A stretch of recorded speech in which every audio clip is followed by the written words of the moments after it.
இன்றைக்கி சாட்டர்டே எபிசோடில் என்னெல்லாம் நடந்திருக்கு அப்படிங்கிற மாதிரி ஒரு சின்ன அப்டேட் கிடச்சிருக்கு. பாதி பேர் சும்மா கெஸ்ட்டில் அடிச்சு விடுறாங்க, பாதி பேர் உண்மையிலே போனதை சொல்கிறாங்க.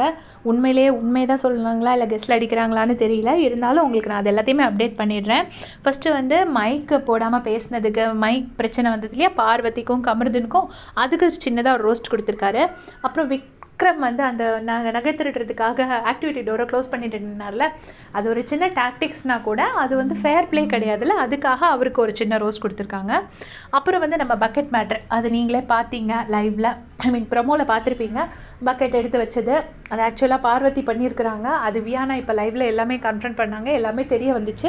ஸோ செம்மையாக மாட்டினாங்க வியானா. ஆனால் வியானா விக்ரம் மேலே உள்ள இதில் எப்படியாச்சும் விக்ரமை மாட்ட வைக்கணுங்கிற இதில் பார்வதியை ஃபுல்லாக கம்ப்ளீட்டாக இது பண்ணிட்டாங்க, மறந்துட்டாங்க. அங்கே கேட்கணும், பார்வதி ரம்யாவை கேட்கணுங்கிறத மறந்துட்டாங்க. அதை தான் விஜய் சார் கேட்குறாரு. அதுக்கப்புறம் திவ்யாவுக்கு ஒரு சின்ன ரோஸ்ட் கிடச்சிருக்கு. அநேகமாக எல்லாரையும் கூப்பிட்டு வச்சு கற்றுனாங்கல்ல, அதுக்காக இருக்கும்னு நினைக்கிறேன்.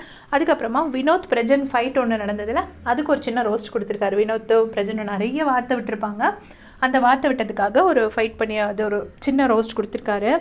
அதுக்கப்புறம் பார்த்தீங்கன்னா அப்ரிசியேஷன் யாருக்கு கிடச்சிருக்கு அப்படின்னா பார்வதிக்கும் விக்ரமுக்கும், அவங்க கேரக்டரை சூப்பராக பண்ணதுக்கு ஒரு அப்ரிசியேஷன் கொடுத்துருக்காங்க. என்ன கேட்டிங்கன்னா கனியக்கா ரொம்ப டிசர்விங், அவங்களுக்கு ஒரு அப்ரிசியேஷன் கண்டிப்பாக கொடுத்துருக்கணும். அது ஏன் கொடுக்கல அப்படின்னு தெரியல, கொடுக்கலையா இல்லை உண்மையிலே வருமா என்னங்கிறது நம்ம பொறுத்திருந்தால் பார்க்கணும். அப்புறம் வினோத்துக்கும் ஒரு சின்ன அப்ரிசியேஷன் கிடச்சிருக்கு, அது எனக்கு உண்மையிலே ரொம்ப பிடிச்சிருந்தது. ஹே டண்டனக்கா அப்படி இப்படின்னு சொல்லிட்டு டிஆர் மாதிரி நிறைய பண்ணியிருந்தாரு. நான் உண்மையிலே நல்ல அந்த போர்ஷன்ஸ் ரொம்ப என்ஜாய் பண்ணேன்.